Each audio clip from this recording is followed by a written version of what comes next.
Quote, every time we go in there, it's more informational, said Tim Dierker. I wouldn't say it's the easiest decision. It's okay to admit that you don't understand. Life's not a binary. So this is a parent being a good parent, trying to understand their child's life and thoughts and opinions that differ from their own, because contrary to the belief of conservatives, your children are not your property. They are not NPCs that you control like The Sims. They are independently thinking human beings like everybody else. Now, of course, they are kids, they are young, which is why they're interfacing with their parents and with the multitude of medical professionals to figure this shit out. So when conservatives, Republicans, the woke conservatives out there aren't busy getting mad about Hershey's chocolate and transgender women existing simply in society, living their lives, when they intentionally and reliably fall victim to outrage marketing and get triggered by the advertising campaigns of corporations that understand that the amount of anti-queer people is down and the amount of pro-queer people is up so they can make more money, pandering to the pro-queer types, when they're not, conservatives aren't busy doing all that, well, they're talking about the genitalia of children and a variety of other things like that. It's very strange. There's a bit of a hyperfixation. I don't understand it. I don't hope to understand it.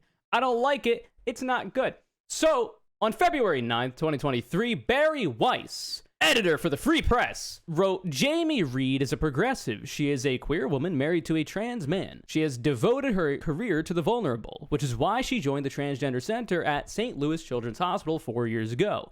Today, she's blowing the whistle. So, the title of this article is, I thought I was saving trans kids, now I'm blowing the whistle.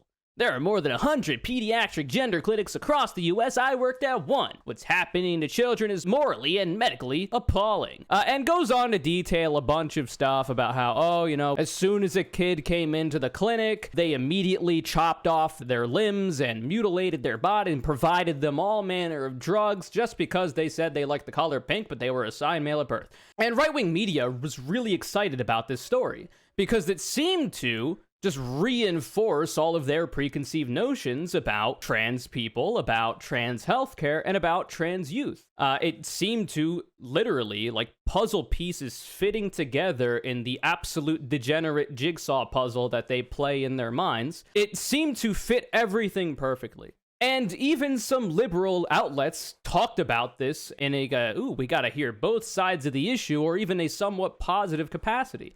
Oh my God, it's a whistleblower. She worked at this clinic, so obviously she must know what she's talking about, this Jamie Reed person.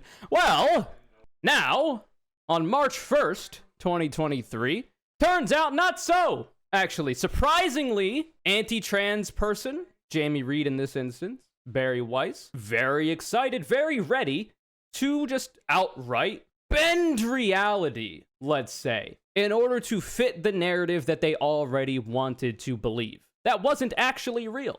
Now, I've said it for a thousand times. I'll say it a lot more as well. Conservatives do not like the reality that they live in. They are scared of it. It makes them upset.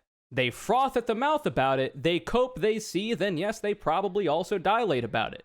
Because they do not like the reality that we live in, that you can even empirically understand if you're willing to look at the myriad of studies and data in the specific around trans healthcare, they try to invent alternate realities that are more suitable to their fragile minds, their fragile egos, and their just lack of care for empirical data, facts, and whatever. They just let their feelings take over.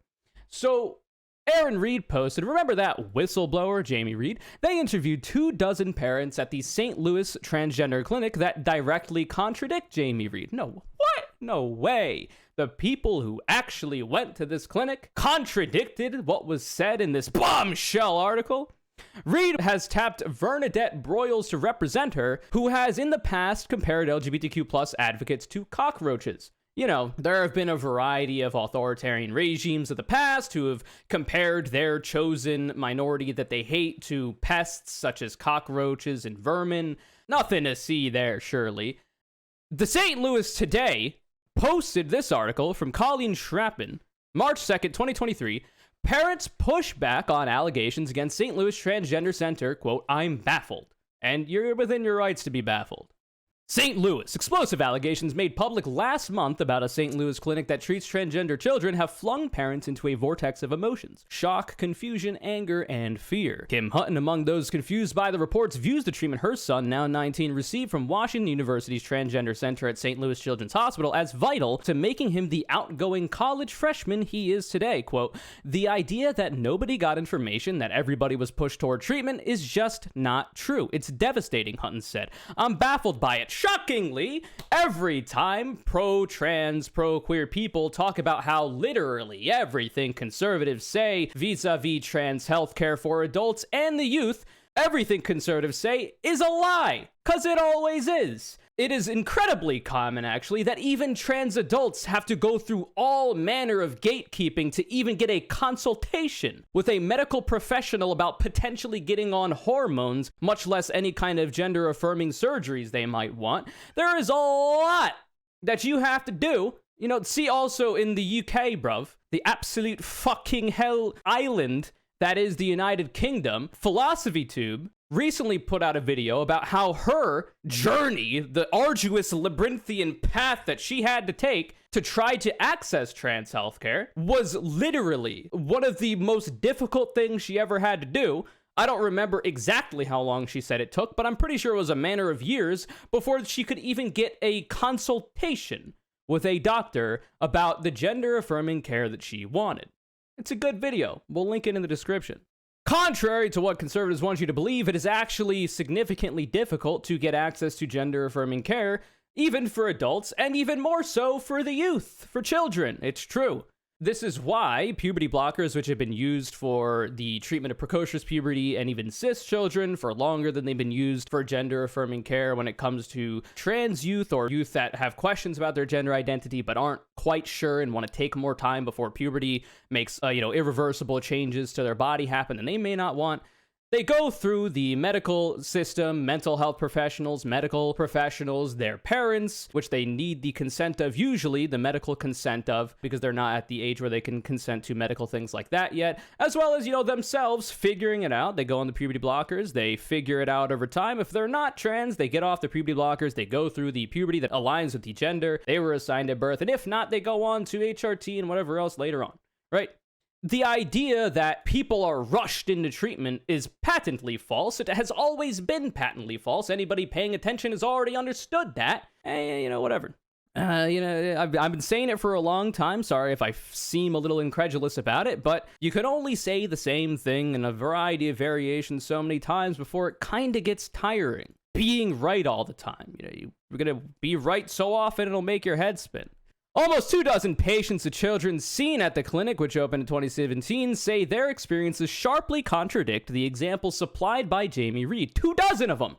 A case manager who left the WU Center after being employed there for more than 4 years. Reed outlined her concerns in an article published online February 9th. Her sworn affidavit, which included additional allegations, was released that day by Missouri Attorney General Andrew Bailey, who is leading a state investigation. Now, isn't that timing just so coincidental? You come out with this bombshell article about all of this shit that is ostensibly, allegedly happening at this clinic, and you've already got a sworn affidavit and an investigation by the state brewing. You're already ready for it. Interesting.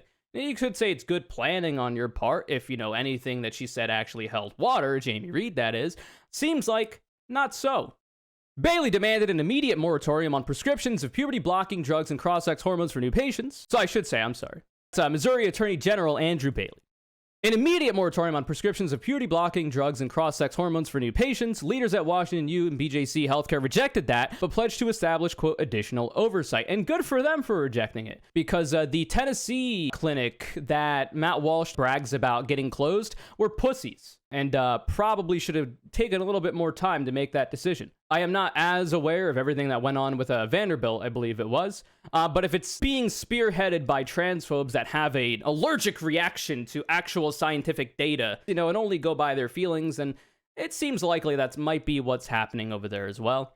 Reed of South St. Louis County alleges that families were rushed toward medical interventions without regard to whether adolescents were in extreme mental health distress. She claims side effects were glossed over and drugs were prescribed even if one parent did not consent. But parents interviewed by the Post-Dispatch cast doubt on Reed's ability to know what happened inside exam rooms as an employee who did not have a medical or managerial role and whom they rarely saw. The case manager's job duties, as described in a Washington U posting, comprise patient intake, scheduling appointments, and providing information about community resources to families. Reed emailed parents with reminders asking them to contact her with questions. The printouts that were attached detailed medical protocols, including side effects, risks, and reversibility. They listed contact information for dozens of local wraparound services, LGBTQ advocacy organizations, and licensed mental health professionals. Patients recounted that the staff explained procedures using both medical and everyday vocabulary. Quote, "The doctor reached out to me after hours to answer my questions and make sure I understood what my treatment plan was," said a 16-year-old from the St. Louis area. So, standard medical practice. Rather than the, quote, rapid medicalization and, quote, poor assessment of mental health concerns that Reed cited in the complaint sent to Bailey in January, parents reported a well-defined, step-by-step approach that could be halted at any time. Slow, methodical adjustments began at home long before medications were used, testing out new names, using different pronouns, both of these very scary to conservatives, by the way. Somebody changing their name? Heavens to Betsy. Good Lord above. Different pronouns? I don't even know what a pronoun is. Cutting hair short or growing it long, the social transition ran concurrently with mental health care, sometimes lasting years. Only then, parents said, was medication considered. It's exactly what we've been saying on this channel, and many others like me who understand actual facts about the issue have been saying forever, all the time. I love being proven right. If only me being proven right led to actual gains when it came to the civil rights of queer people, that would be super poggers. We'll see. Many parents spoke on the condition of anonymity to protect their children. Anti-trans rhetoric has heated up in the fallout from Reed's allegation, energizing lawmakers in the Republican-led Capitol. At least 27 bills targeting LGBTQ rights have been introduced in the Missouri legislature this session, including half a dozen that seek to limit healthcare. Can't spell misery without misery, am I right? Reed declined to be interviewed for this story, pussy, coward, but responded in a statement provided by St. Louis County Councilman Ernie Truckus, one of her lawyers with the Child and Parental Rights Campaign. Quote, "It is not surprising to me that the negatively affected families have not yet come forward." Oh yeah, is it? Even though you got 24 plus who contradict your claims almost entirely. Parents have a strong instinct to protect their child's privacy. The statement reads, quote, "Conflating short-term patient satisfaction, which some patients refer to as the period of hormone high." What does that even mean, man? Is that like a honeymoon phase or something? "With good medical outcomes is the kind of misguided thinking that contributed to the opioid epidemic." The opioid epidemic was a problem of capitalism, brother. It was a problem of prescription drug companies wanting to push out these opioids to people to make more money, and overprescribing people opioids even though they knew that they were incredibly addictive. This has been a long time, debate that's been going on about the surging of opioid abuse, of now fentanyl, overdoses and deaths. Of course, you can't talk about any of that because that contradicts their narrative of capitalism running everything when it comes to healthcare is actually good, when it doesn't seem to be. A lot of other comparable OECD nations seem to disprove that theory. But anyway, regret often comes years later, according to the statement. Quote, "Harm will ensue," it concludes. Data, crack pipe. Source, meth pipe. Nothing. You got nothing. Nothing. So, they quote a bunch of studies that have been debunked about so-called desistance of trans youth, which included boys who said they liked the color pink. They included those as trans people, even though they just said they liked the color pink, which is gender nonconforming, I guess, even though boys used to wear pink, and that used to be the main...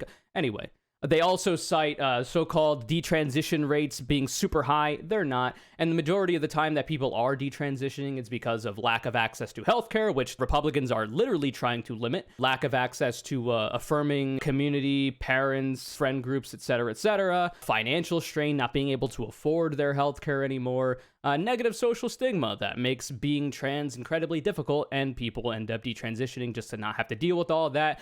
The list goes on. Those are usually the reasons why, and many studies have shown that those are the reasons why people tend to detransition, and they often tend to retransition later on. Now, there are people that do detransition. It's just incredibly rare when it comes to trans people. Those people who are detransitioning deserve all the sympathy and support that they need. The same doctors that are going to be helping people with their transition are also going to be helping them with their detransition.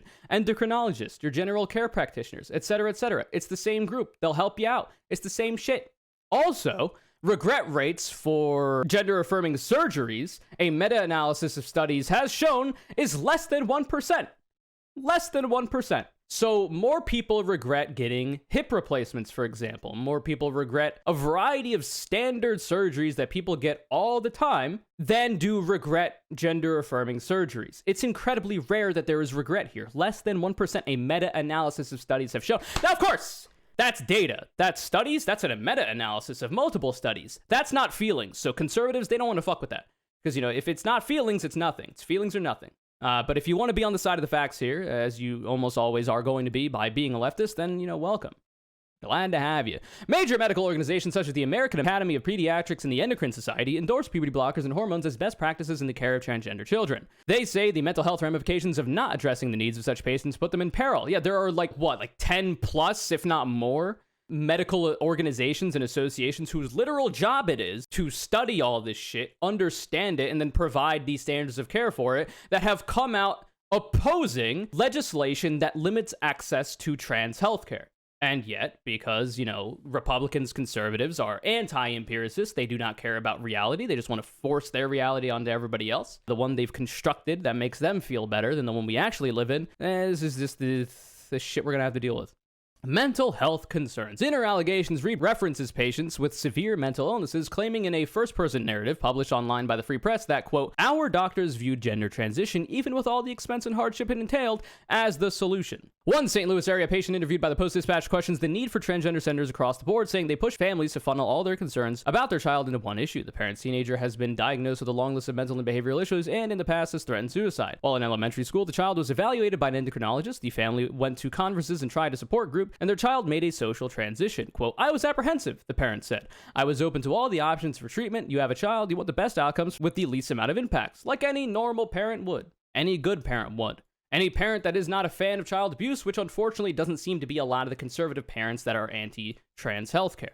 The teenager has been seeing a psychiatrist for about a decade, but with the teen's complicated history, the parents want additional time in therapy before any future medical interventions. The parent believes more therapy, focused on the other mental health concerns, could resolve the gender dysphoria. Quote, they have not forced us to do anything, the parents said about the WU Center. But there was still pressure. Doctors and therapists often mentioned the suicide risk of untreated transgender youths, which is very high and drops dramatically with access to gender-affirming healthcare, approval and affirmation from parents and local community. Rates of depression, rates of suicidal ideation, and attempts of suicide drop dramatically. Studies have shown when the trans youths in question are not facing needless cruelty from bigots. Shocking, I know. Oh, wow. There was actually a new study that NPR posted about that I completely forgot about.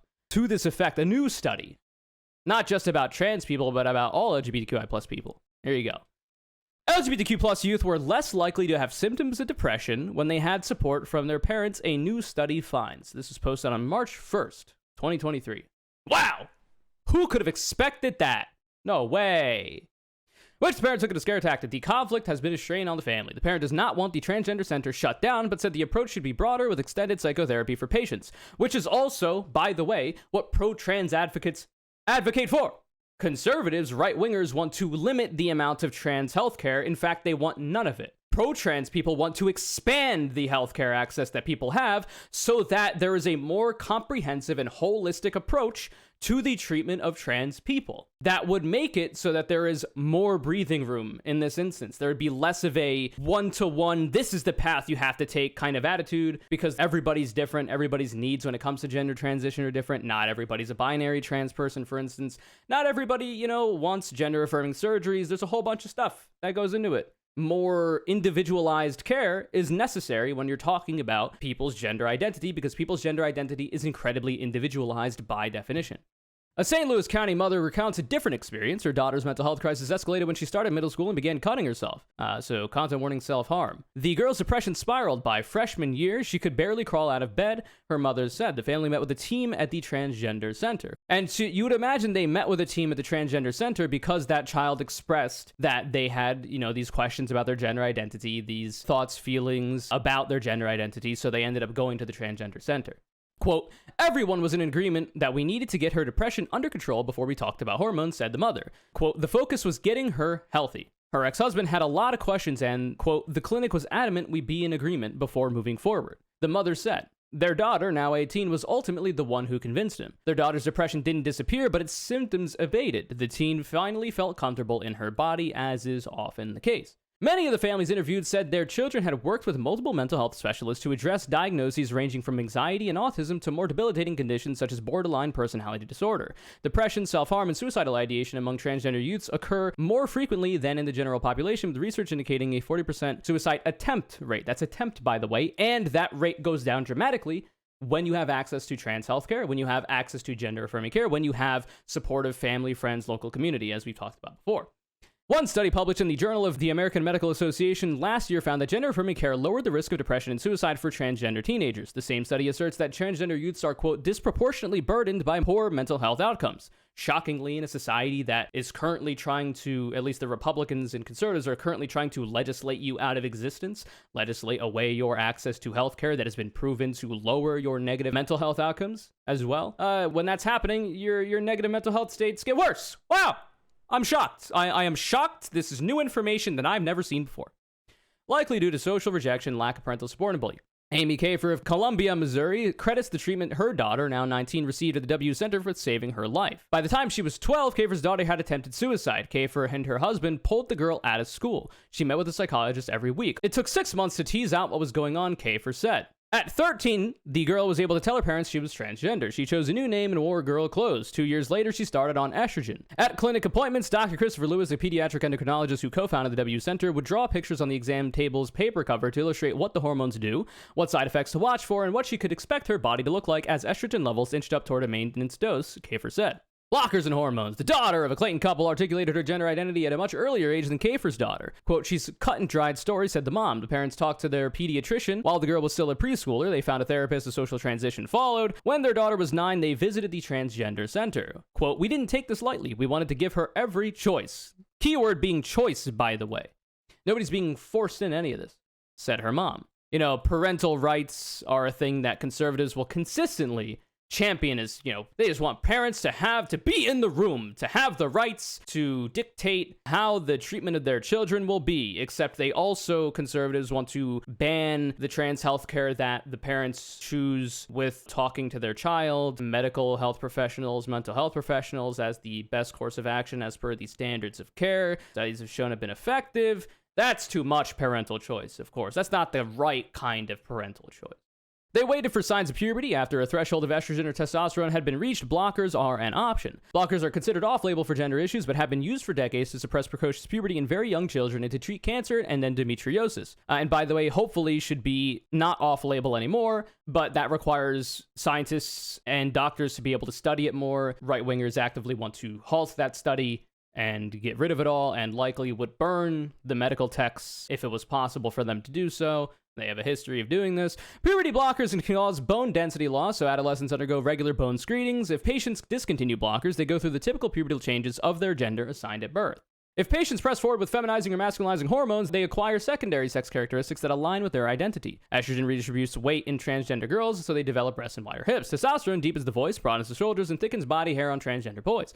If hormones are stopped, some changes reverse, others are permanent. Side effects include increased risk for blood clots, diabetes, heart disease. So that being said, at least for what I know about increased risk of blood clots, that's going to be usually in trans girls, trans women, because cis women have a higher risk for blood clots because of the presence of estrogen in their body. So any trans woman is also going to have an increased risk for blood clots as it would be compared to their gender assigned at birth if they were not on HRT, if they had, more testosterone than estrogen in this case. Once you flip that and you have more estrogen than testosterone, then that risk increases and it tends to match the risk that cis women who have similar hormone levels face, right? But of course, TERFs, gender criticals, right-wing, transphobes, all of them, but I repeat myself, always talk about these side effects like, oh my god, it increases it so much, the risk for breast cancer increases by so much. Yeah, and it gets to the point of risk that cis women have for breast cancer, because usually when you're not having breasts, you're not as likely to get breast cancer, though you still can as an AMAB person, as a cis man, but it is not as likely. 5 years ago, the National Institutes of Health embarked on a comprehensive $5.7 million study of medical treatments on transgender youths, the first of its kind, but long-term outcomes remain largely unknown. Side effects are no minor concern for Tim and Melissa Dierker of Maplewood. Their 12-year-old daughter is on the cusp of being ready for puberty blockers. In each of their 4 appointments so far, they've meticulously reviewed options with the medical staff at the center, which include an endocrinologist, a doctor of adolescent medicine, a gynecologist, a nurse practitioner, a nutritionist, a psychologist, and a psychiatrist. Remember when I talk about this, that they talk to a variety of people that are literally trained and whose jobs are literally giving the patient, in this case the kid, their parents, the information they need to make the best possible decision? Let me repeat this. An endocrinologist, a doctor of adolescent medicine, a gynecologist, a nurse practitioner, a nutritionist, a psychologist, and a psychiatrist at the St. Louis Transgender Center. Not a single Republican legislator is in that room because they don't know what the fuck they're talking about, even though they're trying to ban all his care. Yeah, and not a single surgeon because these surgeries are not happening in incredibly young kids. True.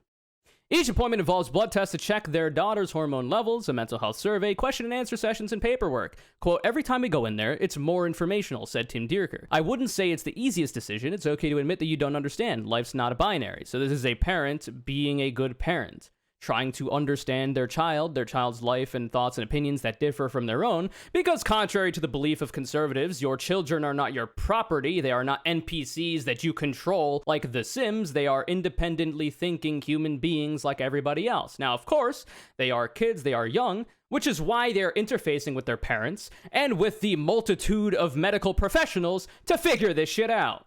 Lewis, the endocrinologist, declined to comment for this story, citing legal advice in January, and that's actually a good idea because the right-wingers are very excited to try to sue and get fired a variety of medical professionals. They've done this for abortion clinics, etc., so it is a good idea to be careful about all that. In January, he and Dr. Sarah Garwood, the Transgender Center's other founder, submitted written testimony for a hearing at the State House on a bill that aims to prohibit gender-affirming care for minors. Most of their patients are neither on puberty blockers nor hormone therapy, the doctors testified. Quote, for prepubertal children, the focus at the center is on psychosocial support and family education only, the statement reads. Quote, not every teen needs or wants to begin hormones or have a puberty blocker before age 18 or ever. The experience of being trans is different for each individual, which is why it is individualized care, right? So whenever dumb fucks like Matt Walsh, Ben Shapiro, Candace Owens, Tucker Carlson, and any fucking redacted right-wing legislature in the Republican Party talk about, oh my god, they're mutilating and castrating and chopping body parts off of children, that's not happening. Reed's affidavit asserted that the center, quote, never discontinues cross-sex hormones no matter the outcome, but 17-year-old Chloe Clark of St. Louis, who told her parents she was transgender in middle school, halted her estrogen therapy a year ago. She was happy with her transition, leaving her somewhere in the middle of the gender spectrum, she said. She didn't feel she needed the drugs anymore. Her parents and doctors were supportive of her decisions, she said. It was amazing, Chloe said. And we're playing guitar? Let's go. Quote, we don't do that here. The Whistleblower report also claimed Lewis Garwood lied about not doing surgeries on minors, saying the center, quote, regularly refers minors for gender transition surgery. In an April interview, Lewis said, quote, surgery is not offered to anyone under 18. This is the standard of care. You bitch you. So, Chire chick of libs at TikTok and every other redacted motherfucker that consistently parrots this idea of mutilating and castrating kids and chopping off their body parts, it is the standard of care to not offer surgery to anyone under the age of 18. It is incredibly rare that any of this is ever going to happen. So much so to be statistically insignificant. It is just emotional rhetoric meant to scare people who don't know any better, who do not know the facts and are more willing to go along with their feelings on the issue. But, Boston Children's Hospital will still be, receiving death threats ad nauseum and even bomb threats because of people talking about and lying about the clinic in that way. So, what can you do, really? It's just the way life is. Surgery is what Christine Hyman's 17-year-old son wanted for his very first appointment at the Transgender Center when he was just 12. He bought a blue Post-it with him with 3 questions written. When can I start testosterone? When can I have top surgery? How can I get my dad on board quicker? So this is, these are all going to be questions that this clinic is very readily able to answer for a 12-year-old. The answer he received for all 3, said Hyman, was to give it time. No way. Quote, put it out of your mind. We don't do that here, Hyman of St. Charles recalled the nurse telling her son about surgery. Quote, you don't walk in Tuesday morning as a girl and walk out Tuesday afternoon as a boy. That's not a thing. And that's even kind of rudely worded. He had to be patient with the other 2 questions as well. His dad poured over studies, which they discussed as a family. He came around. Because rational, reasonable people, when met with the actual scientific data on a subject, which is overwhelmingly in favor of the standards of care when it comes to trans youth and trans adults, should see all that data and be like, oh, well, I'm a fucking idiot. I don't know shit. I'm not a psychiatrist. I'm not a psychologist. I'm not an endocrinologist. I'm not a pediatrician. I don't know a goddamn thing about any of this. So I'm going to go look at the studies, look at the data, make up my own mind. And because I'm not fucking dumb, come to the conclusion that, yeah, seems like that's the good way to go. Hyman's son saw a therapist for more than a year, 89 times, Hyman said. 89 times, bro. That is 89 more times than any Republican conservative motherfucker has ever had in their entire life, and 89 times too little for those Republicans. God damn, do these people need therapy. Before he started testosterone. Ahead of that, he was also counseled on preserving his fertility, which is usually compromised once cross-sex hormones are introduced. A window can be opened between blockers and hormones to allow eggs or sperm to be collected and frozen. So about this castration of kids, they're told about that too. They are given the option to freeze eggs or sperm so that in the future, should they go through with the medical transition, they still have the option to bear children, either through, in vitro fertilization, yada, yada, yada. The center helped with non-medical issues too, Hyman said. It recommended barbers, clothing stores, and legal aid agencies. I feel like there's so many other accounts in this article. I've already been doing this for 35 minutes. I don't know that I need to read the rest, but, here, we'll go increase in patients. In the past few years, the number of Americans who say they are transgender has mushroomed. That's an interesting way to put it. In 2017, an analysis by the Williams Institute of Public Policy Research Group at UCLA found about 1.4 million people, or less than 1% of the population, identified as transgender. Less than 1% of the population that is somehow super weak, feeble, and to be ridiculed, but also somehow all-powerful, so much so that they're going to destroy the fabric of American society and lead to the downfall of the West. This is rhetoric that seems to mirror a variety of other authoritarian regimes in the past that have not led to very good results for literally anybody. A 2021 update noted an increase of 200,000 across the population with a spike among those younger than 25. In that cohort, 3% identified as trans. The Transgender Center has also experienced an uptick, seeing about 250 first-time patients a year. Some migrated over from SSM Cardinal Glennon Children's Hospital in late 2019 when the Archdiocese of St. Louis clamped down on the treatment of transgender adolescents, which would, contradict the medical and scientific consensus on the issue. Reed argued the rise shows a, quote, social contagion, which is a conspiracy theory at play. Quote, when I said the clusters of girls streaming into our service looked as if their gender issues might be a manifestation of social contagion, the doctor said gender identity reflected something innate. She wrote in the Free Press article. In her affidavit, she said social media, including TikTok, is, quote, at least partly responsible, which is the tired talking point that conservatives will always trot out, which is completely counter-scientific and anti-empiricist. It is the left-handedness graph. The less stigma that a marginalized group faces, the more of them are willing to be out about their status as that marginalized group. Also, the more education that people get on said issues like gender identity, how it differs from biological sex, and the healthcare that people can, by their own choice, exercising their own individual liberty, access, also will allow them to make educated decisions that they may not have been aware of previously. So, once you stop the social stigma and increase education, the rate of people identifying as this marginalized group ends up increasing, and then eventually it tends to plateau out to likely the point it already was at. You just couldn't see it because to come out as trans, to come out as queer, to come out as being in an interracial marriage, or in an interracial relationship, I should say, was stigmatized, and now it's not as much. Conservatives are trying their best, though, to keep that stigma on it, though. Lewis in April said the causes were manifold. Schools are more supportive, families are listening, quality of care has improved, along with insurance coverage. Quote, and people are aware of the services we offer, Lewis said. By the way, Republicans, conservatives, really excited to try to get insurance companies to drop gender-affirming care, not just for trans youth, but also trans adults. So, they are literally trying to work backward from their conclusions that are based on lies in order to do what we can see would be the case if they were successful, lead to an increase of depression and rates of suicidality in trans people. Just because trans people existing hurts their feelings. One mother from a town in northeast Missouri believes her 24-year-old child was influenced by Facebook and his social circle to come out as transgender man in 19. Quote, she's prone to hasty decisions and a chameleon-like lifestyle, the mother, still using female pronouns for her child, said. Her child began receiving testosterone at the transgender center against his parents' wishes, but after he was legally an adult. To the mother's knowledge, her child believes the process has been a positive one. She's happy with the care she received, the mother said. So even this transphobic mother can understand that her child is happy about the care that she received from this transgender clinic. Even a transphobic mother who does not see her child as the gender identity the child identified as still is able to understand that the child seems to be doing better off. Blindsided. A longtime friend of Reed's may be the person most dumbfounded by her allegations. The mother from South St. Louis has known Reed for more than a decade since their kids were tiny. The mother's younger child, now 16, began questioning gender in 6th grade. 2 years ago, after several suicide attempts and 4 stays at a psychiatric hospital, he came out as trans. He continued with psychotherapy and in June met with Garwood at the transgender center. He has been on testosterone for 3 months. Quote, it's not a decision you make lightly, the mother said. You don't rush into something like that. Reed's Free Press jaw-dropper blindsided her. She felt betrayed. Not very shocking at all. Last year, the mother had texted Reed that her son would be starting a hormone regimen. If Reed, her friend, was worried it was dangerous, why wouldn't she have said something? The mother questions. Quote, the worst thing about it, she said, is people start getting paranoid and they start doing terrible things to trans people. My kids are scared.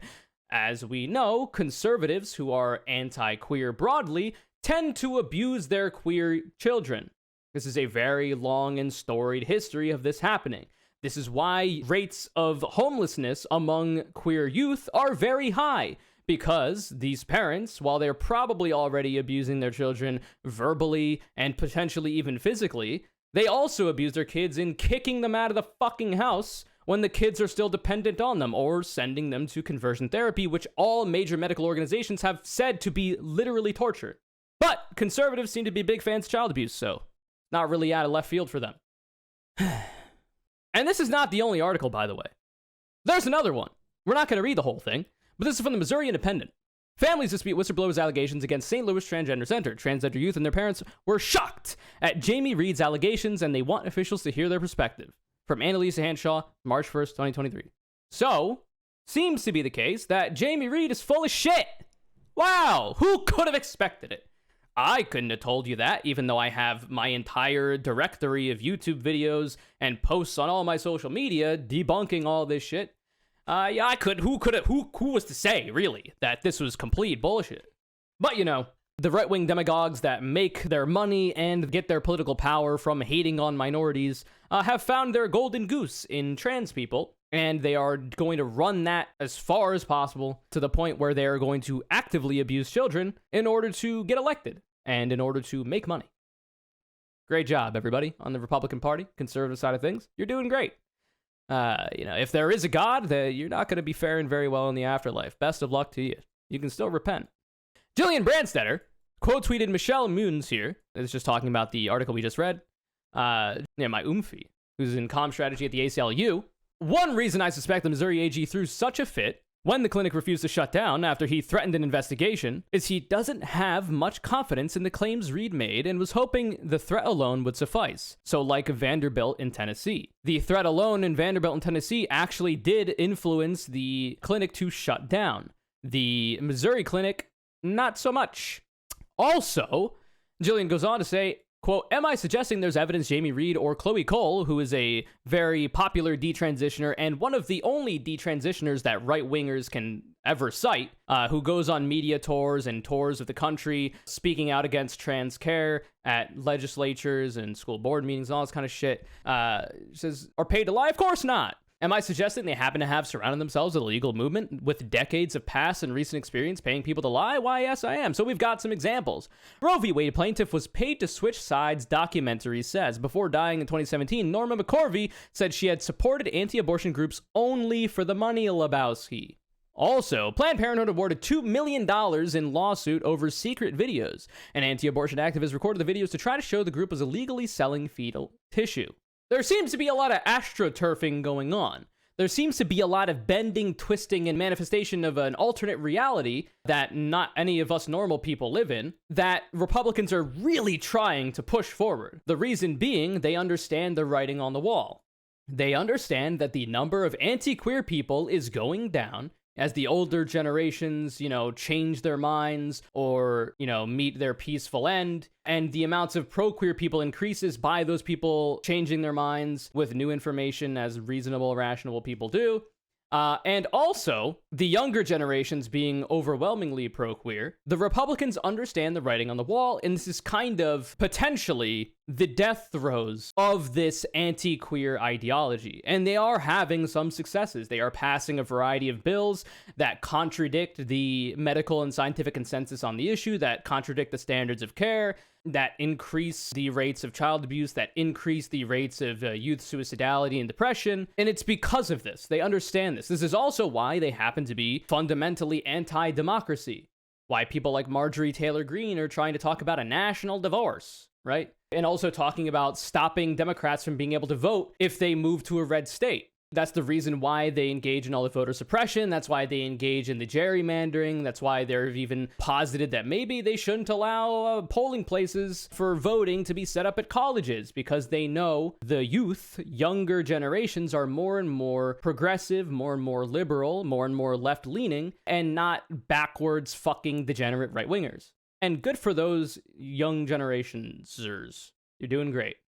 It is Jover, but it's not, because they still have an amount of institutional power, and they can try their best to use it to wreak havoc on all manner of minority groups, as they always have. It's just their grasp on it is slipping. That's the major caveat. So there was also a recent study that came out, if I can quickly find it, from Kentucky that showed that even Republicans are not in favor of banning access to gender-affirming care. There it is. From Aaron Reed. Anti-trans bills are not politically popular. A new poll out of Kentucky shows that 71% of people in Kentucky oppose laws that ban gender-affirming care. Even 62% of Republicans oppose those laws. You imagine those Republicans actually give a fuck about individual liberty, actually give a fuck about bodily autonomy. Yet Republicans waste political capital on them anyway. And it is true, and this is a positive thing to look at, and something that should revitalize you and give you some positive energy, but I do want to temper people's expectations. All of this legislation can go to the courts and can potentially lose in the courts, but we have the Supreme Court as a 6-3 conservative majority, right? The unelected, lifelong grand wizards in the high court of the Supreme Court can and have been activist in their views in the way that they read the Constitution and the laws, and like their overturning of Roe v. Wade and the dubious nature of their justifications for doing so, are willing to be activist in that way. That has been the project of the Federalist Society, to pack every single court at every level with activist conservative judges in order to usurp democracy. You pass a constitutionally non-viable bill through, whatever state legislatures, et cetera, eventually it's opposed in the courts, and eventually it makes its way up to whatever court happens to have a conservative activist judge, and they rule in favor of the right-wing position, right? Part of this is also that all of this politically popular polling, it hinges on democracy still existing. But we understand that conservatives understand that their movement is not popular. Their ideas are not popular. They are losing in the culture war and in the marketplace of ideas. They are losing voters. They're losing voter share. So they are trying their best to undo as much of the democracy that we have, which is already, teetering on the edge, to counteract that. They understand that they can't win popular elections, so they talk about election fraud, and they try to do a coup and, take out Mike Pence on the 6th. They try to circumvent democracy as much as they possibly can because they understand that they cannot win popular elections. So Moore v. Harper, for instance, with the independent state legislature theory, would essentially allow all right-wing and red state legislatures out there to decide how the elections are run and essentially just give the election to the Republican candidate. And if you have enough people in states that the Electoral College that you need to carry the presidency for the Republicans, if you have enough state legislators that are Republican, suddenly democracy doesn't exist for that. So it is incredibly important to see all of this polling, understand that they are losing the culture war, and allow that to revitalize you, to give you a lot of positive momentum in your advocacy online and on the ground, which you should all be doing. If you feel comfortable enough to do so, you should absolutely be looking into school board meetings that you could speak at in favor of the medical and scientific consensus on this issue and a variety of others, a variety of town halls and state legislatures that you can speak to when it comes to testimony about these anti-trans bills. This is very important. Following people like Aaron Reed, Alejandra Caraballo, and a variety of other people will give you information about that. They talk about them ahead of time. It is very important for you to do that, but just be aware that all of it hinges on the idea of democracy still being a thing that we have. So fighting to keep democracy in place as much as we can is also incredibly important. In Kentucky, there were a few Republican representatives who came out against the anti-trans bills. They can be pressured, yeah, and they should be. So I do want to allow people to have like a positive feelings about all this, which is, you know, what this entire reading of this article is about, really. It's just a bunch of big I told you so. But we also have to do more than that. Biden could have fucking packed the court. It has to happen. Like, the Electoral College has to be reformed. The court systems have to be reformed. The Supreme Court has to be reformed. There is so much that needs to be done if Democrats ever want to have a snowball's chance in hell of ever winning an election again. And they just don't seem to have the fire lit under their ass that they need. And it is incumbent that activists on the ground try as much as they can to pressure them to do so. I will always prefer a do-nothing Democrat to an actively evil Republican. But there is always more to be done than electoralism. Damn, this segment is still going. That's true. I should shut the hell up. This video is kind of called a Sammy Depresso. Thank you so very much for being a hyper-poggers. Keep doing what you're doing. If you'd like to be the next Connor Caller, all you can do is follow me on Twitter, @ConnorCC, retweet video links when they go live. Remember to subscribe to the channel, put all notifications on with the bell, leave a like if you'd like. Comment something down below about how transphobes are literally always lying and will never stop lying. Can somebody please inform their audience that they are weaselly little liars, and have a good day.